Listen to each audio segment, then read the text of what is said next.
At my wedding reception, while the guests were still laughing and sipping champagne, my father-in-law, Martin, stood up from his chair. Without warning, he grabbed the microphone from the best man, his face set hard. I held Noah's hand under the table, feeling the pulse of excitement and nerves, unaware of what was about to happen. The barn glowed with fairy lights, the tables buzzed with conversation and celebration, and I was finally letting myself believe that happiness was ours to keep. Then Martin spoke, and the entire mood cracked like glass. "I think everyone here should know," he said, voice sharp and steady. "She's only after his money." The room froze. Forks hovered in midair. Conversations died. Hundreds of eyes turned toward me, their joy draining into confusion, shock, suspicion. I smiled, because crying would have given him power. I smiled through the sting in my throat and the shame climbing my chest. Noah gripped my hand harder, his whole body tensed beside me, but neither of us moved. Martin stood tall, certain, savoring every second of the silence he created.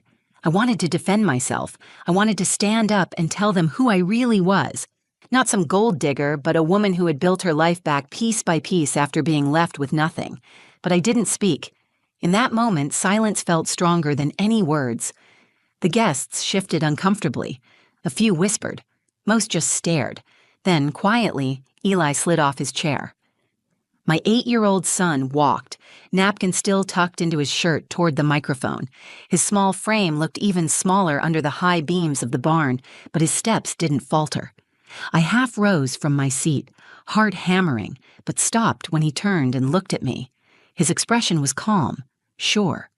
He faced Martin, standing just a few feet away from the man who had humiliated his mother in front of everyone. "Grandpa," Eli said, his voice clear, "should I tell them what you did to Grandma?" The silence snapped. A glass slipped from someone's hand and shattered on the floor. Gasps echoed across the room. All the energy that had been pointed at me whipped around and landed squarely on Martin. He opened his mouth, but no words came out. His face drained of color. For the first time that night, I wasn't the one on trial. The truth, buried for years, was clawing its way into the light. And it wasn't me it would destroy. The morning of the wedding, the world outside my window glowed with a soft golden light. The fields stretched wide and open, dotted with wildflowers swaying under a gentle breeze. It was the kind of morning that felt like a promise. I stood in front of the mirror, adjusting the simple pearl earring Noah had given me, feeling a nervous energy buzz just under my skin. I never imagined I would get a second chance at love, much less a second chance that felt this pure. After my first marriage crumbled under lies and loneliness, I had convinced myself that fairy tales were for other people. I had learned to build a life for Eli and myself with my own hands, brick by painful brick. Then Noah happened. I met him when I was hired to redesign the interiors of his architecture firm's new office space. He was thoughtful, always asking about my ideas, always listening, like what I said mattered. Over coffee breaks and late nights measuring floor plans, friendship bloomed into something stronger, something fierce and undeniable. He made me believe again, not with grand gestures, but with the way he remembered my favorite tea, or the way he laughed at my son's corny jokes like they were the best thing he had ever heard. Noah never tried to fix me. He just stood by me, steady and sure. Eli adored him almost instantly. They built Lego castles together, fought epic battles with foam swords in the backyard, and whispered secrets about how they were going to build me a treehouse one day just because. Watching them bond made my heart ache in a way that felt almost holy. But not everyone was happy. Martin, Noah's father, never made it a secret that he thought I was beneath their family. In his eyes, I was a single mother with nothing to offer but a pretty face and an empty bank account. His smiles were thin, his compliments sharper than insults. At the rehearsal dinner, he kept his distance, clinking glasses with old business partners, avoiding our table entirely. I told myself it didn't matter. I told myself the only approval I needed was Noah's and Eli's. Still, a small knot of unease twisted in my stomach whenever I caught Martin watching me from across the room, his expression unreadable. The venue was everything I had dreamed of, simple and beautiful, A restored barn draped with white linen and strung with fairy lights, surrounded by towering oak trees that looked like silent guardians. Tables were laid out with blush-colored roses and gold-rimmed china. There was a warmth to it, a softness that felt like home. I wore a dress that floated when I moved, nothing extravagant, just lace and satin that felt like it belonged to me. Noah wore a navy suit with a white rose tucked into his lapel.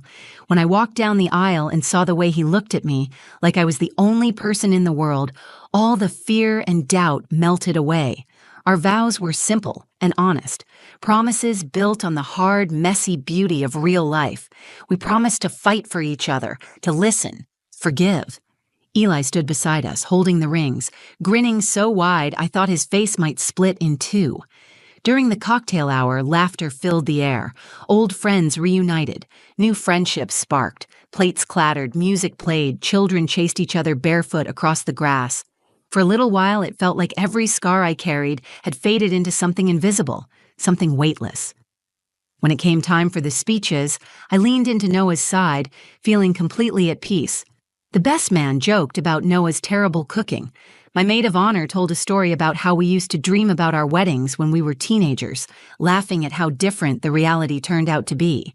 I caught Martin out of the corner of my eye, sitting stiffly at his table, swirling the amber liquid in his glass. I thought maybe, just maybe, he would sit quietly and let us have this night. I was wrong. When Martin stood up and took the microphone, a ripple of confusion moved through the crowd. People turned their heads. A few clapped politely, expecting a formal, slightly awkward father of the groom toast. Instead, he shattered everything with a single sentence. Now, sitting here, the weight of the moment pressing down on my chest, I realized the truth. This was not just a speech. This was a strike, a deliberate attempt to tear me down in the moment I was most vulnerable. And for a moment, it almost worked. Until Eli, with his small, steady steps, reminded me that the strongest love in the room was not the love that tried to control, but the love that chose to stand up, no matter how small or scared you might be. Martin's words hung in the air, heavy and sharp. She's only after his money. For a heartbeat, no one moved. The band stopped tuning their instruments. Conversations died mid-sentence. Every eye in the room shifted toward me, not with kindness, but with confusion. Suspicion, pity. I sat frozen, my hand clenched tightly around Noah's. His knuckles were white. I could feel his body tense beside me, a storm barely contained. I wanted to speak, to laugh it off, to stand up and tear his accusations apart, but the words caught in my throat. I had prepared for so many things on this day. This moment was not one of them. Noah rose halfway from his chair, but Martin kept talking. His voice, calm and measured, filled the barn like smoke. "My son has always had a big heart," Martin said, looking directly at Noah, then sweeping his gaze across the guests. "Too big. It blinds him to what people really want from him." Murmurs stirred at the tables. Friends glanced at each other, unsure whether to stay seated or intervene. A few looked at me, their eyes apologetic, but most just waited to see what would happen next. I felt my breath coming quicker, shallow and sharp. My wedding dress, so light and beautiful hours ago, now felt like a net tightening around my chest. Martin raised his glass slightly as if offering a toast, his smile razor thin. "Here's to seeing things clearly before it's too late." He sat down, the microphone clattering against the table as he dropped it. The sound echoed in the stunned silence. I stared down at my plate, my vision swimming. A cherry tomato had rolled off my salad and sat at the edge, perfectly untouched, absurd in its normalcy. Around me, the world spun, but that tomato stayed perfectly still. Noah turned to me, his face red with anger, but soft when he looked into my eyes. "I am so sorry," he whispered. His voice shook with rage and heartbreak. I shook my head. I did not want him to be sorry. I did not want him to feel shame for someone else's cruelty. I sat up straighter. I lifted my chin. If Martin wanted to humiliate me, I would not give him the satisfaction of crumbling. I opened my mouth, ready to speak, to defend myself with every ounce of strength I had left. But before I could say a word, Eli moved. From the next table over, where he had been sitting with my sister and her kids, Eli stood up. He wiped his hands on the front of his pants, brushing away invisible crumbs, and began walking toward the front of the room. At first, I thought he was just coming to find me, looking for comfort the way children do when things get scary. I half rose from my chair, ready to scoop him up, to protect him from the ugliness swirling around us. But he did not come to me. He walked straight to the microphone. A hush fell over the room as everyone turned to watch him. A small boy in a navy vest and clip-on tie, standing alone under the harsh overhead lights. He reached up, adjusted the microphone carefully, and looked at Martin. "Grandpa," Eli said, voice steady. "Should I tell them what you did to Grandma?" The words, so clear and simple, sliced through the tension like a blade. There was a sharp intake of breath from the guests. A wine glass tipped over at a nearby table, the red liquid bleeding into the white linen. Someone gasped aloud. A woman clamped her hand over her mouth. Martin's face, smug a moment ago, turned ashen. He opened his mouth to respond, but no sound came out. He looked at Eli, then at the guests, as if trying to gauge just how much the boy knew. The answer was written in every horrified face, staring back at him. I sat frozen, torn between pride and panic. Eli stood there, small but unshaken, his hands clasped tightly in front of him. He did not shout. He did not cry. He simply stood his ground, shining a light so bright that not even Martin's lies could survive it. Noah moved first. He stood up, walked over to Eli, and placed a hand gently on his shoulder. His eyes never left his father's. "You heard him," Noah said, his voice calm but full of steel. "Maybe it's time we all heard the truth." The guests sat stunned, eyes darting between Martin and Noah, between the past and the present, between what they thought they knew and the ugly truth unfolding before them. And for the first time since Martin opened his mouth, I smiled. Not because the pain was gone, not because the moment was easy, but because we were no longer alone. Martin sat there, stiff and silent, while the weight of Eli's words settled over the room like a thick fog. His hands, once steady around his glass, trembled slightly against the tablecloth. The man who had been so quick to judge, so eager to shame me, now looked cornered, exposed. Noah knelt beside Eli, speaking quietly enough that only those closest could hear. "You are so brave," he said. "You did the right thing." Eli nodded once, his face serious. He did not fidget. He did not waver. I rose from my chair, smoothing my dress with shaking hands, and walked to them. I gathered Eli into my arms, feeling the steady, solid beat of his heart against mine. Noah stood too, wrapping his arm around both of us, creating a shield, a small, unbreakable circle. Martin's voice broke the silence, rough and defensive. "He's just a child," he said, his words stumbling. "He doesn't understand what he's talking about." Noah straightened. His voice carried across the room, not loud, but firm. "Then maybe you should explain it to us," he said. "Explain what he heard. Explain why my mother was scared to come home after her surgery. Explain why she cried on the phone to me that night, begging me to stay on the line because she was afraid to be alone with you." Gasps rippled across the tables.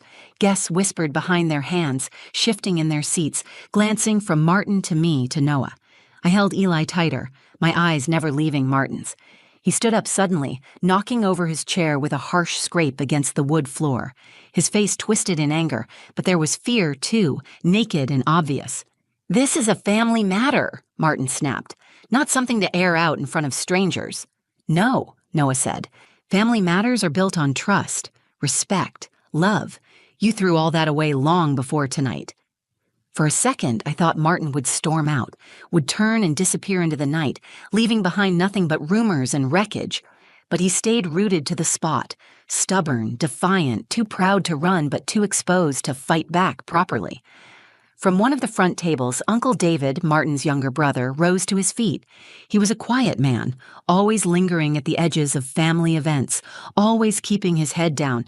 But tonight, something in him had shifted. "I heard it too," Uncle David said, voice trembling with emotion. "I was there the night you told Lily she was a burden, that you wished the stroke had finished the job. I never said anything because I thought it would tear the family apart. But you already did that yourself." The words hit like a crack across stone. Martin paled. His mouth opened and closed, searching for some defense, some way to spin it, but none came. The guests stared at him now, not with confusion, but with disgust. Murmurs grew louder, shifting into anger, disbelief, even pity for the woman he had failed so completely. The wedding planner, sensing the disaster unfolding, quietly motioned to the security team near the entrance. 2 men in black suits approached the back of the room, professional and discreet, waiting for the signal. Noah looked at them, then back at Martin. "I think you should leave," he said. "You are not welcome here."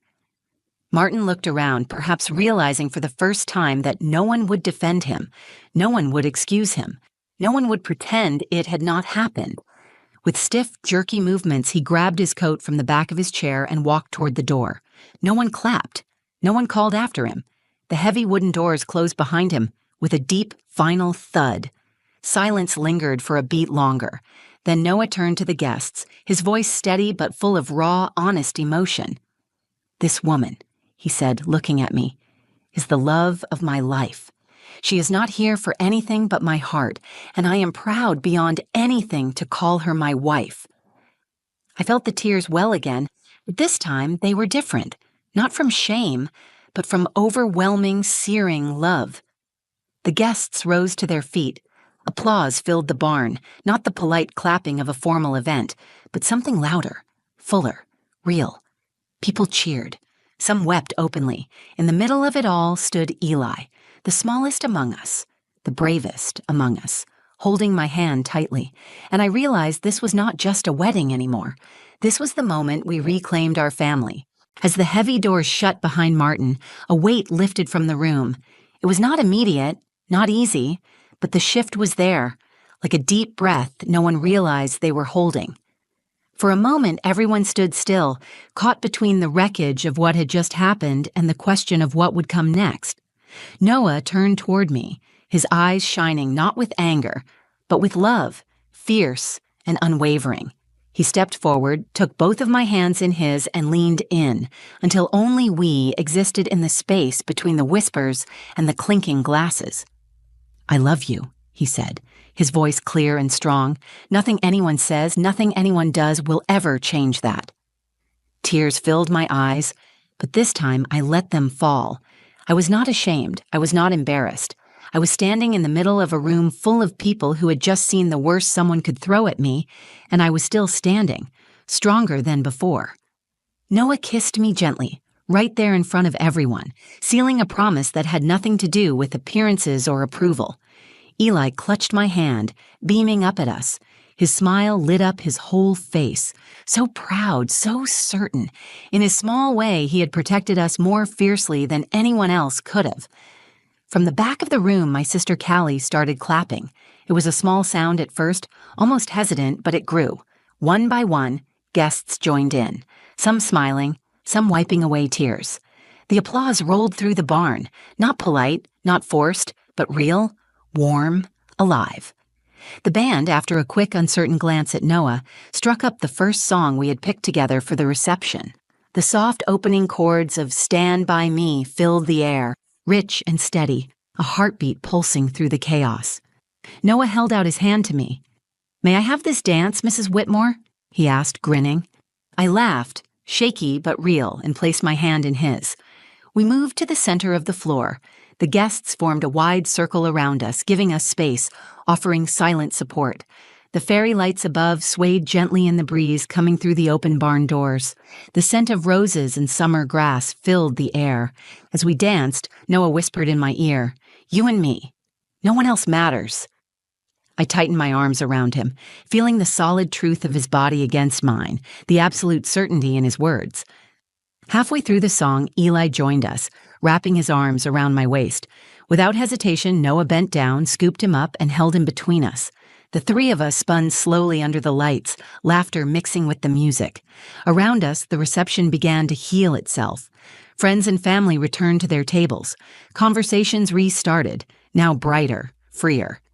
Children darted back onto the lawn, chasing each other through the dusk. Plates refilled, glasses clinked again, and life moved forward, refusing to be poisoned by one bitter man's hate. My Aunt Mara approached with a soft smile and pressed a gentle kiss to my cheek. "You are exactly where you're meant to be," she whispered. Later that night, as the stars came out and the party spilled onto the cool grass outside, people came up to us in waves. Some apologized for Martin's behavior. Others shared quiet words of encouragement. Many simply hugged us, no explanations needed. I realized then that moments of cruelty do not define us. How we rise afterward does. Eli stayed close to my side the entire evening, his small hand finding mine whenever the crowd became overwhelming. I bent down and kissed the top of his head. "You saved me today," I said softly. He looked up at me, confused. "I just told the truth," he said simply. Sometimes the purest courage comes from the smallest voices. When the night finally ended and we drove away under a tunnel of sparklers, I looked back at the barn glowing behind us. I felt no sadness, no lingering fear. I had walked through the fire with the people I loved most, and we had come out stronger. This was our beginning, and nothing, no whisper of hate, no shadow of doubt, would ever take it from us. The morning after the wedding, I woke up with sunlight streaming through the windows, and Eli snuggled against my side. Noah's arm was draped over both of us, his steady breathing grounding me in the soft quiet of a new beginning. For a long moment, I stayed still, letting the weight of everything settle. The chaos of last night, the pain, the public humiliation, it could have broken us. Instead, it revealed something stronger than I ever imagined. Later, over coffee on the back porch, Noah wrapped a blanket around my shoulders and pulled me close. The world beyond the fields was waking up. Birds sang. The grass shimmered with dew. Everything felt raw but clean, like a storm had passed and left the air sharper, more honest. "I'm sorry you had to go through that," Noah said, his voice low. "You didn't deserve any of it." I leaned into him. "I'm not sorry," I said. "Not anymore." It surprised me how much I meant it.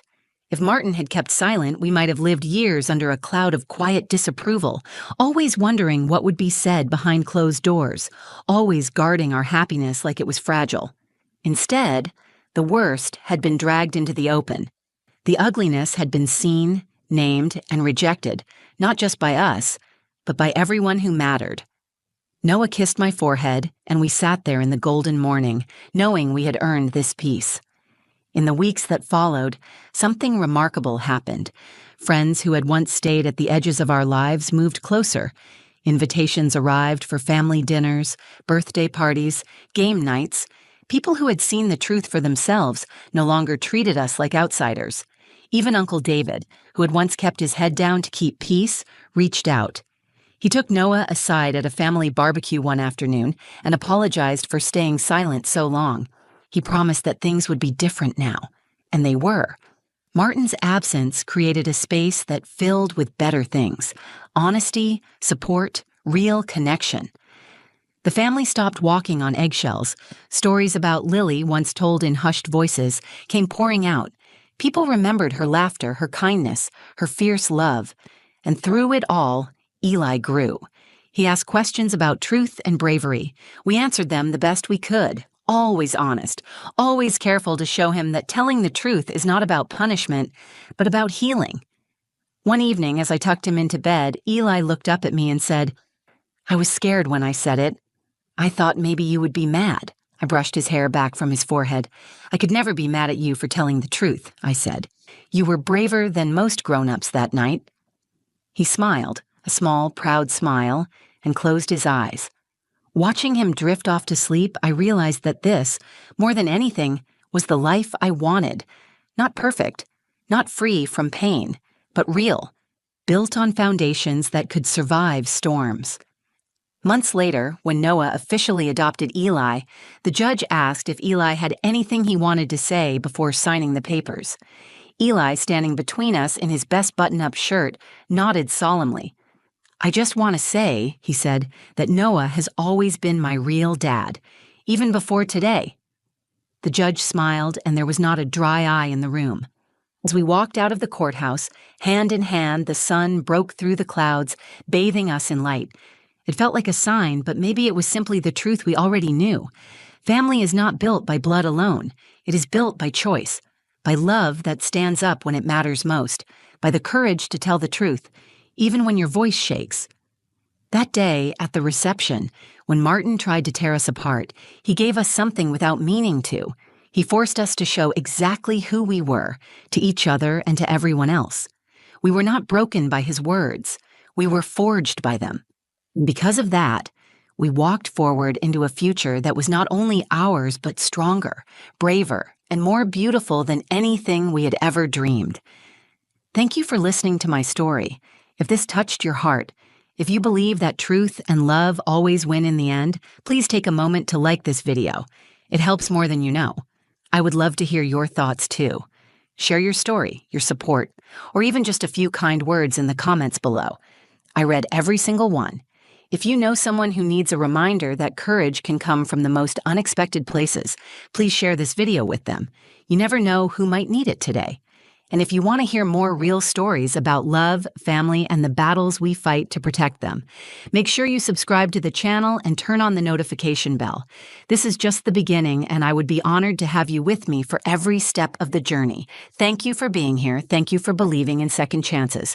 I'll see you in the next video.